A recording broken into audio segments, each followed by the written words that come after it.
Assalamualaikum warahmatullahi wabarakatuh.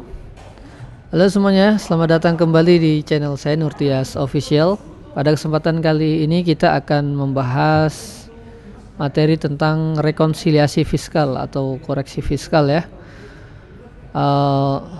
Mungkin teman-teman sebagian yang sudah belajar tentang akuntansi sudah familiar dengan istilah rekonsiliasi fiskal ya. Nah, ini ada contoh soal, kita langsung saja kerjakan ya, karena untuk menghemat waktu biasanya ini lumayan panjang pembahasannya. Nah, ini soal-soal yang sudah ada, diantaranya tersedia laporan keuangan tahun 2022, kemudian ada informasi tambahan yang perlu kita simak. Nah, yang pertama itu di dalam HPP senilai 2 juta itu tidak didukung oleh bukti yang sah. Nah, sebelumnya saya ingin memberikan informasi bahwa dalam menyusun laporan koreksi fiskal ya, kita ada format yang perlu kita buat terlebih dahulu. Ya, ini nanti teman-teman silahkan ikutin saja. Nah, di sini teman-teman bisa kasih keterangan koreksi atau korvis positif ya. Positif. Kemudian ada korvis negatif. Nah, baru ini yang nilai yang diperoleh secara fiskal. Nah, ini kita ganti saja, ini komersil ya.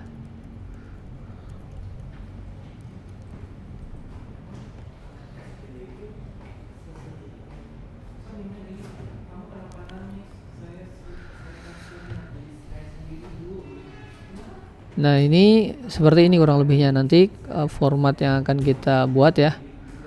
Koreksi fiskal positif. Nah, koreksi fiskal positif itu artinya apa sih? Koreksi fiskal positif itu artinya nantinya akan menambah laba pajak ya, laba secara fiskal. Kalau koreksi fiskal negatif itu artinya akan mengurangi laba secara fiskal ya. Kalau laba secara fiskalnya berkurang, otomatis pajak terhutangnya nanti akan lebih kecil ya. Kalau laba fiskalnya meningkat, itu otomatis laba atau pajak terhutangnya nanti akan semakin besar begitu. Nah, kita merujuk ke soal yang sudah disediakan ya. Di sini soalnya kita diminta untuk membuat kertas kerja koreksi fiskal tahun 2022. Nah, ini kertas kerjanya kita nanti akan susun langsung di soalnya ini ya, biar nanti tidak perlu kita loncat-loncat ke halaman yang lain. Nah, yang kedua itu kita diminta untuk menghitung penghasilan kena pajak tahun 2022. Kemudian yang ketiga kita diminta untuk menghitung pajak terhutang dan PPh kurang bayar atau PPh lebih bayar ya tahun 2022. Dan kita juga nanti akan sekilas membahas tentang pajak tangguhan. Baik teman-teman, kita langsung saja ya. Di sini ada informasi bahwa HPP senilai 2 juta tidak didukung dengan bukti yang sah. Kalau ada transaksi tidak didukung dengan bukti yang sah, otomatis dia harus dikoreksi secara fiskal. Koreksinya apa berarti? Berarti beban itu tidak boleh dibebankan secara fiskal. Kalau tidak boleh dibebankan secara fiskal, maka dikoreksi secara positif. Karena di sini tidak ada keterangan HPP-nya itu yang HPP jasa atau barang, kita anggap saja di HPP barang ya. Nah, senilai 2 juta rupiah. Gitu. Sorry, ini kan penjualan ya. HPP barang 2 juta rupiah.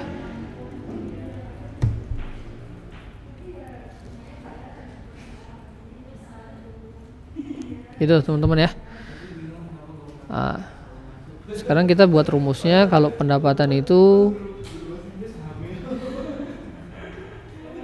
tambah menambah kurang mengurangi. Tuh. Terus kemudian kalau beban itu dia, kalau koreksi fiskal itu dia mengurangi nambah gitu ya.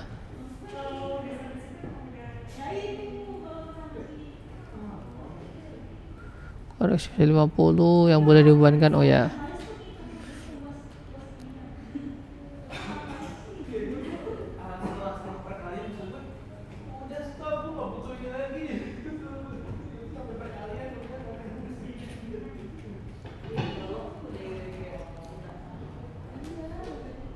kopas saja untuk beban, rumusnya sama. Gitu ya. Kita kopas-kopas saja untuk nentuin rumusnya nanti biar ke bawahnya enak. Nah, untuk pendapatan rumusnya begitu ya. Kalau untuk pendapatan itu rumusnya untuk positif ditambah, untuk negatif dikurang. Kalau untuk beban, positifnya mengurangi, untuk negatifnya ditambah.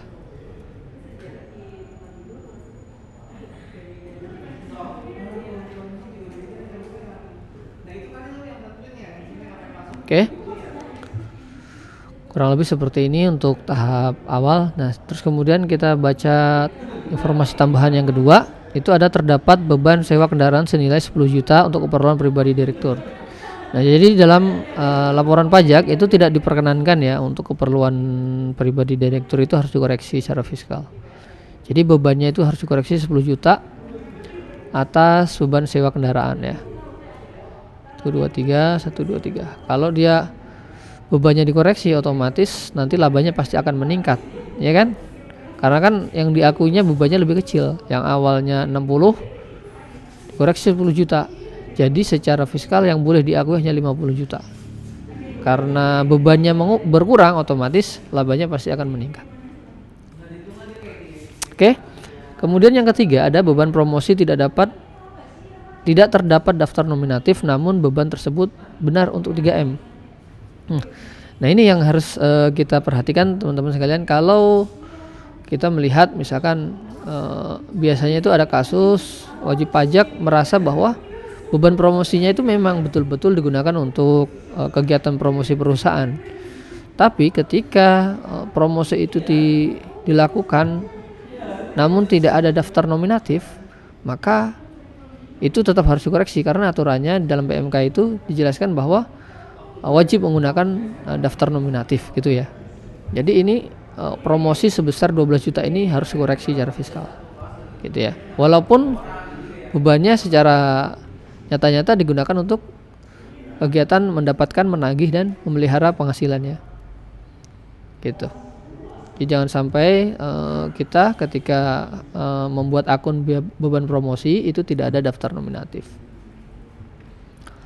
Kemudian yang keempat itu pada tahun 2022 perusahaan membuat cadangan piutang tak tertagih sebesar 50 juta. Nah, ini cadangan piutang tak tertagih. Nah, di dalam fiskal ya, laporan fiskal atau laporan pajak itu tidak mengenal istilah cadangan-cadangan ya. Jadi kalau ada pencadangan piutang tak tertagih, maka pada saat pencadangan itu di fiskal tidak ada pengakuan gitu. Tapi nanti pengakuannya itu pada saat memang benar-benar piutang itu tidak tertagih gitu. Makanya di sini nanti ada istilah itu ya, ada istilah koreksi fiskal itu ada istilahnya beda tetap dan beda waktu. Kalau seperti ini tadi, seperti koreksi karena tidak ada bukti sah itu masuknya ke dalam beda tetap ya. Nah, tapi kalau kayak piutang tak tertagih ini nanti dia masuknya ke dalam koreksi fiskal beda waktu gitu. Karena apa? Karena secara komersial bebannya itu diakui pada saat pencadangan. Nah, ini kan pada saat 2022. Ternyata pada 2022 belum ada informasi bahwa memang piutang itu benar-benar belum tertagih. Benar-benar tidak bisa ditagih, maaf gitu ya. Jadi nanti di fiskal diakuinya pada saat piutang itu benar-benar tidak bisa ditagih dan itu ada syarat-syaratnya gitu ya. Dan itu harus dilapor ke DJP dan sebagainya ya gitu ya. Jadi pada saat 2022 ini hanya saat pencadangannya itu berarti belum bisa diakui secara fiskalnya. Maka harus dikoreksi secara 50 juta ini senilai 50 juta ini maka harus dikoreksi. Gitu teman-teman ya. Terus kemudian ada soal nomor 5, informasi tambahan nomor 5 itu kebijakan perusahaan menyusutkan peralatan kantor selama 5 tahun. Jadi peralatan kantor itu kalau menurut fiskal ya, itu masa manfaatnya adalah 4 tahun. Nah, kelompok 1 itu 4 tahun. Kalau 4 tahun berarti Di sini kan penyusutan 5 tahun itu dia 100 juta ya, berarti 5 tahunnya itu 500 nilai asetnya, nilai peralatan kantornya. Nah, sementara secara fiskal itu yang diakui hanya 4 tahun, berarti beban penyusutannya itu harusnya bukan 100 juta tapi 125 juta. Dari mana 125 juta itu? Yaitu dari 500 nilai asetnya tadi dibagi 4. Tuh. Nah, sementara di sini yang baru dibebankan oleh perusahaan itu hanya 100 juta. Berarti kurang 25 juta. Tadi kan harusnya 125 juta ya. Nah, maka kita harus koreksi negatif gitu ya. Koreksi negatif sebesar 25 juta. Gitu, sehingga nih secara fiskal yang diakuin adalah 125 juta. Gitu teman-teman ya. Nah, ini informasi tambahannya ini terkait kredit pajak. Kredit pajak itu nanti di bawah kita akan bahas terkait pajak terutangnya nanti ya. Nah, ini sebelum kita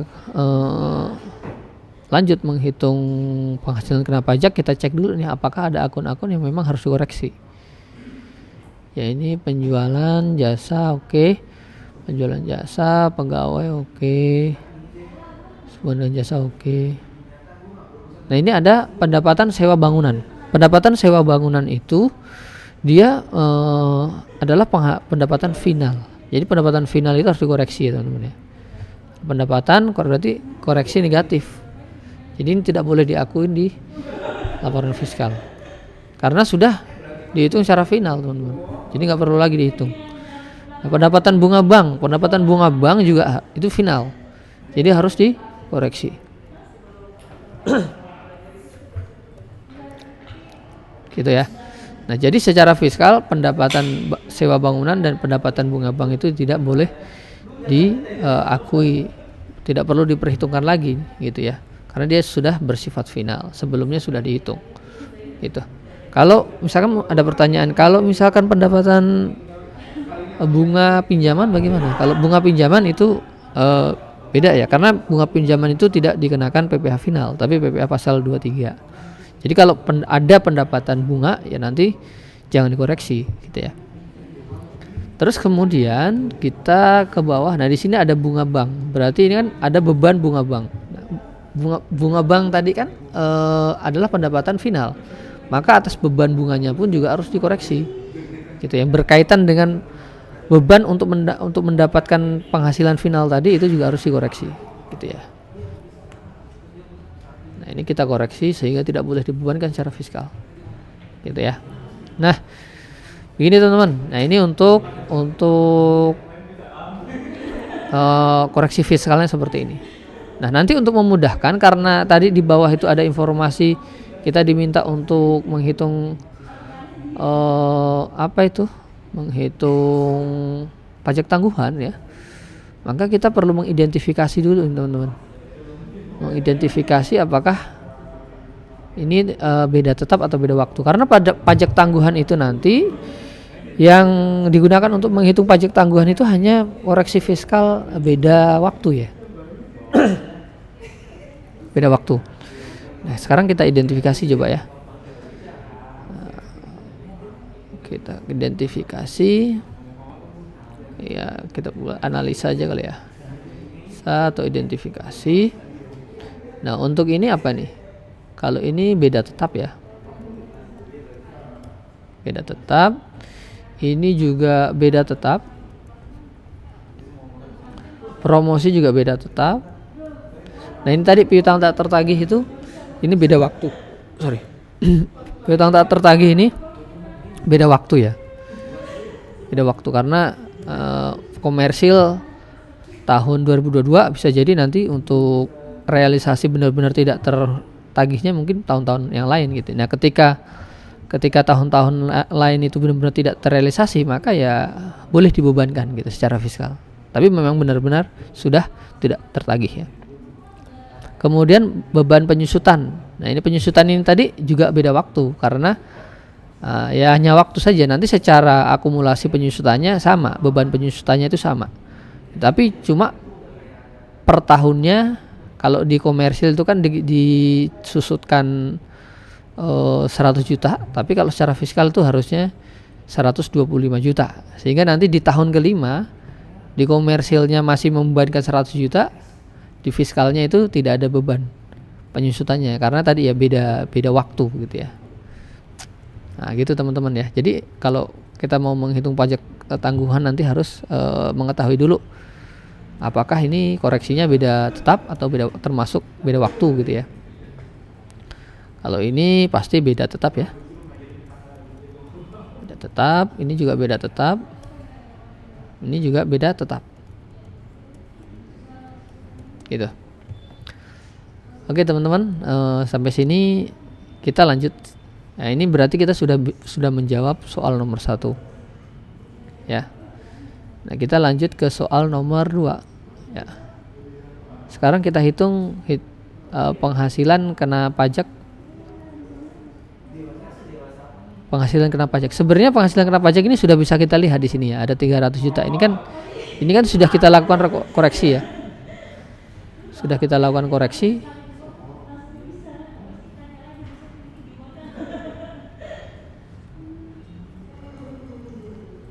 Dan di sini sudah ada angka penghasilan kena pajaknya yaitu senilai 300 juta. Gitu ya. Terus kemudian yang ketiga itu ada hitunglah pajak terutang atau PPh kurang bayar tahun 2022. Nah, cara menghitungnya gimana? Cara menghitungnya kita buat di sini aja kali ya. Bawah sini nggak apa-apa ya. Kita buat di bawah sini PPh terutang. Oke, PPh terutang kita hitung dulu ini untuk penghasilan kena pajak dulu ya. Kita penghasilan kena pajak. Buat aja penghasilan kena pajak. Nah, ini. Kemudian untuk tarifnya ya. Tarifnya itu PPh Badan itu tarif pasal 17. Nah, karena dia omsetnya di bawah 4,8 dia mendapatkan fasilitas ya. Fasilitas pasal 31 31E ya. Nah, pasal ini. Pasal 17 itu tahun 2022 itu sebesar 22%. Nah, fasilitasnya itu 50%. Gini ya. Kayak gitu.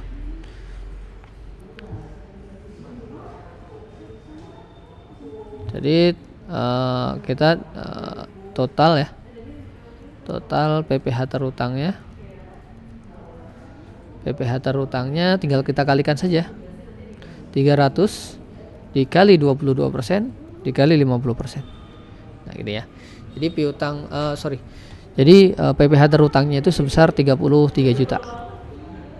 Nah, terus kemudian kita punya kredit pajak ya, di informasi tambahan itu ada kredit pajak. Kredit pajak. Kita hitung saja. Kredit pajaknya itu ada PPh pasal 22, PPh pasal 23, dan juga ada PPh pasal 25. Nah, untuk kredit pajak PPh pasal 23-nya, PPh pasal 22 itu sebesar 1,5 juta. PPh pasal 23-nya itu 10 juta. Dan PPh pasal 25-nya sebesar 12 juta.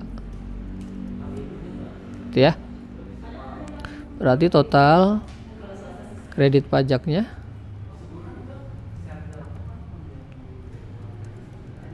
sebesar berapa tuh? Kita rumuskan saja ya.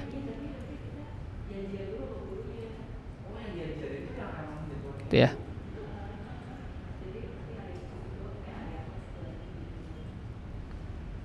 Berarti di sini ada PPh kurang bayar berarti ya. kurang bayarnya itu kan di sini terutangnya 33. Terus kredit pajaknya 23.500, berarti kurang bayar. Gitu ya. 33 juta dikurangi 23.500.000, itu kurang bayarnya menjadi 9.500.000. Ya, berarti nomor 3 ini terjawab ya.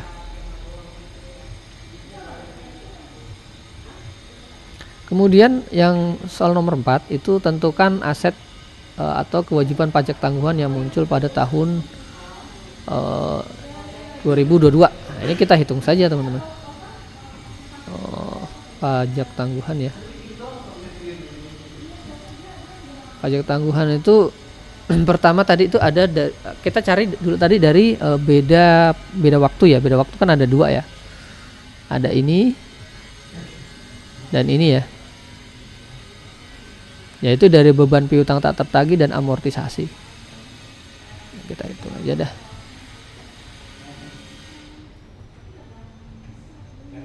Gitu ya, amortisasi angkanya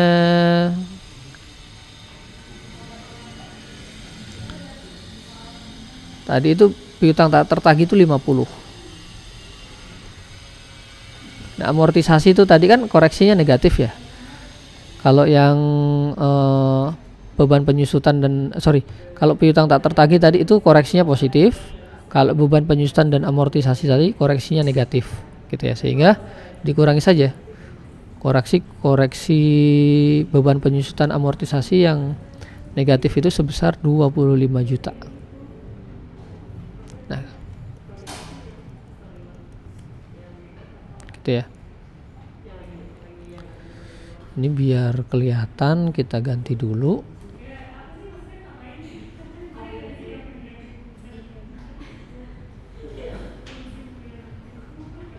Gitu ya. Nah, ini berarti kita jumlahkan, berarti ada sisa ya. Nah, kalau dia positif berarti itu aset pajak tangguhan. Gitu ya. Nah, ini berarti aset pajak tangguhan. Nah, cara menghitung aset pajak tangguhannya gimana? Aset pajak tangguhan. Ini dikali dengan tarif pajaknya tadi. Tarif pajaknya tuh ini dikali ini ya. Nah, jadi aset pajak tangguhannya itu sebesar Rp2.750.000. Begitu teman-teman. Yes.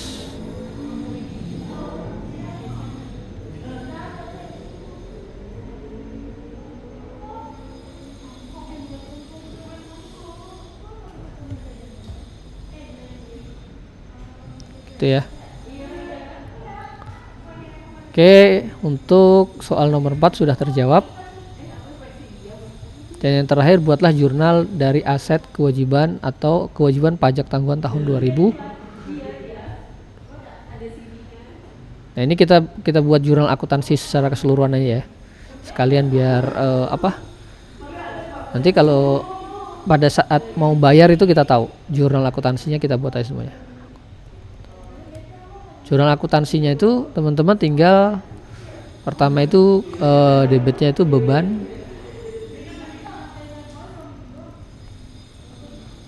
sini deh, beban pajak ini ya.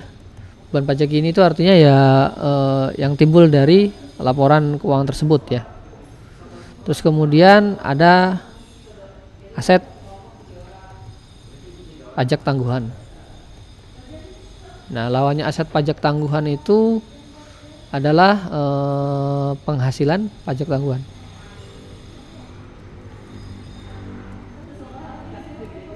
Nah, gitu ya. Kalau tidak ada aset pajak tangguhan, pasti teman-teman ngejurnalnya cuma beban pajak ini dikurangi dengan pajak dibayar di muka ya. Pajak dibayar di muka PPh pasal 22 gitu ya.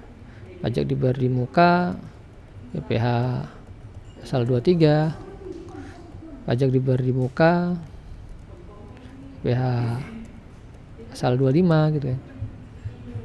Nah, sisanya ini akan menjadi utang ya. Utang pajak ya. Utang pajak PPh pasal 29 misalnya. Yang kurang tadi ya. Jadi pajak ini tuh berapa tadi? Pajak ininya kan yang terutang ini ya. Pajak terutangnya ya. Itu ya. Aset pajak tangguhannya itu sebesar ini. Hasil pajak tangguhannya tuh ini juga penghasilannya untuk PPh pasal 22-nya tadi nih. Untuk PPh pasal 23-nya 10 juta, PPh pasal 25 12 juta. Gitu ya. Utang pajak itu kita ngambilnya dari kurang bayarnya. Gitu ya. Kalau kita total harusnya sama. Debit sama kredit harusnya sama. Kalau nggak sama berarti salah. Sama ya. Gitu teman-teman. Ya ini jadi jurnal akuntansinya. Jurnal akuntansi ini perlu kita kadang biasanya tuh yang nggak atau belum menguasai apa? Aduh, ini ternyata ini ya. Kurang turun. Nah gitu.